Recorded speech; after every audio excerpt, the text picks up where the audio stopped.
जय हिंद साथियों, जैसा कि मैंने आपको प्रयोगशाला संबंधी अपने पिछले वीडियो में बताया है कि प्रयोगशाला एक ऐसी सुविधा है जो वैज्ञानिक अनुसंधान, प्रयोग एवं मापन के लिए आवश्यक माहौल प्रदान करता है। आज हम इस पार्ट 2 के वीडियो में पुनः जीव विज्ञान प्रयोगशाला के कुछ महत्वपूर्ण उपकरणों को देखते हैं।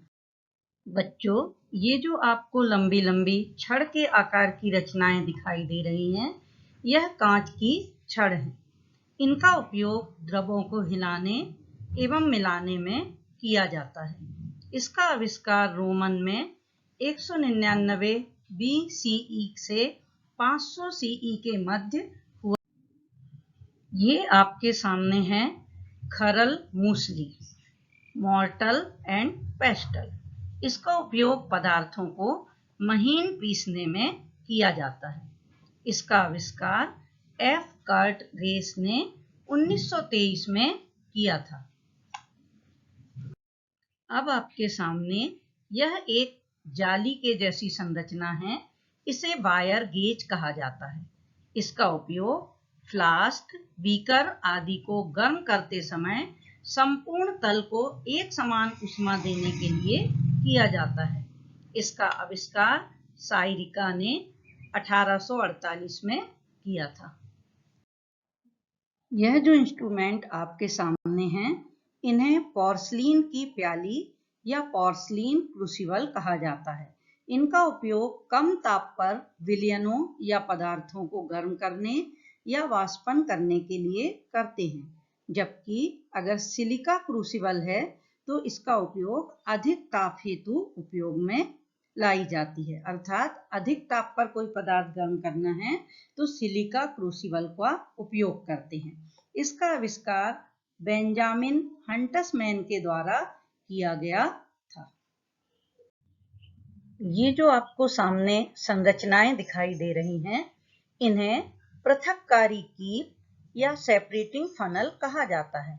इनका उपयोग दो अभिमिश्रणीय द्रवों को पृथक करने में किया जाता है। ये दो आकार की होती हैं।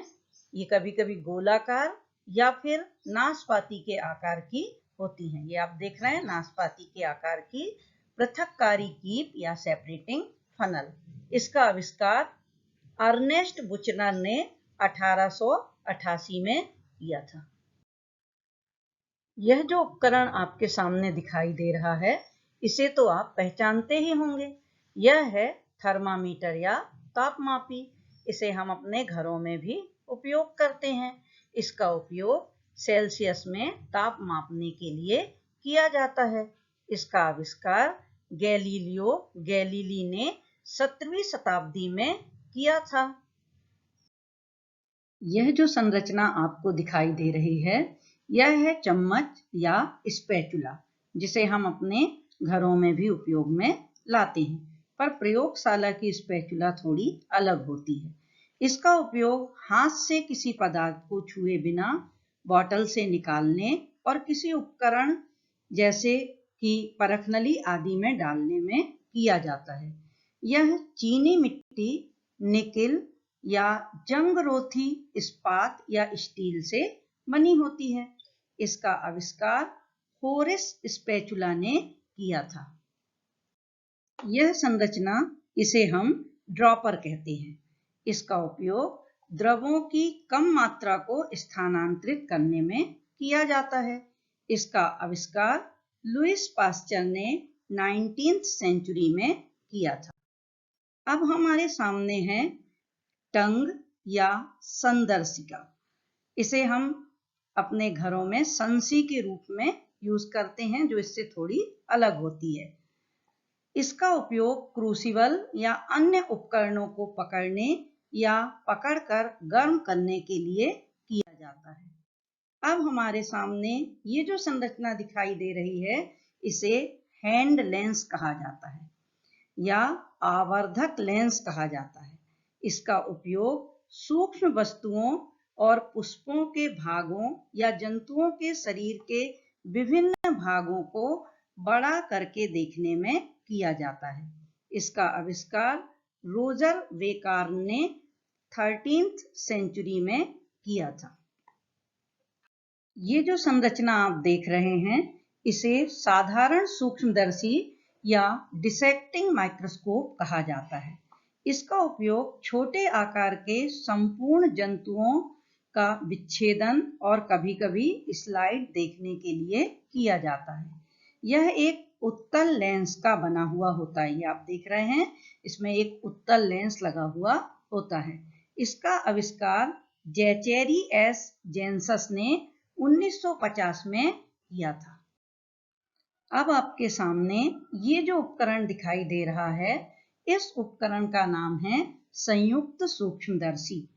इस सूक्ष्मदर्शी में ये जो आई पीस है यहाँ से देखा जाता है और यहाँ जो स्टेज है इस पर स्लाइड को रखा जाता है।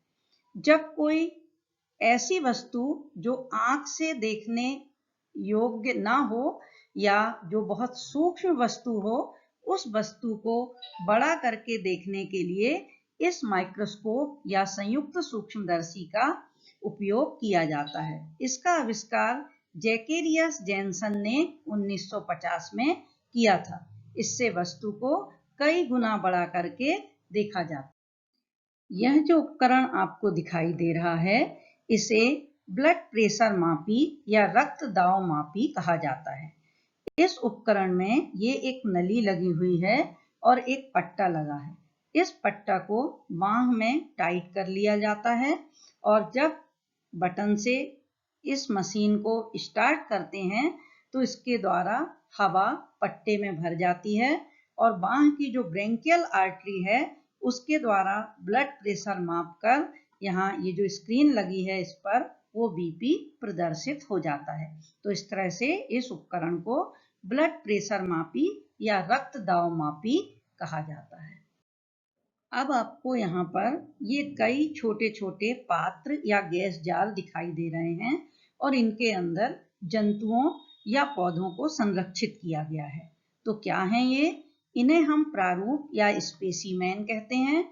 पौधे या जंतु को मृत अवस्था में फॉर्मलिन के विलयन में इन गैस जार के अंदर संरक्षित कर लिया जाता है और इनके ऊपर लिड या ढक्कन लगी हुई होती है जो एयर टाइट होती है और इस तरह से कोई भी जंतु या पौधे का प्रारूप इसके अंदर कई वर्षों तक संरक्षित किया जा सकता है और फिर प्रयोगशाला में बच्चे इनका अध्ययन कर सकते हैं। मैंने अपने डिस्क्रिप्शन बॉक्स में एक लिंक दी है जिसके माध्यम से आप संयुक्त सूक्ष्मदर्शी, सरल सूक्ष्मदर्शी, हैंड लेंस आदि का विस्तार से अध्ययन कर सकते हैं। आपको ये वीडियो कैसा लगा? अगर आपको वीडियो अच्छा लगा हो तो इसे लाइक, शेयर और सब्सक्राइब जरूर करें और अगर आप इसी तरह के और वीडियो देखना चाहते हैं तो कमेंट बॉक्स में लिखें जिसे मैं आपको बनाकर दे सकूं। Thank you.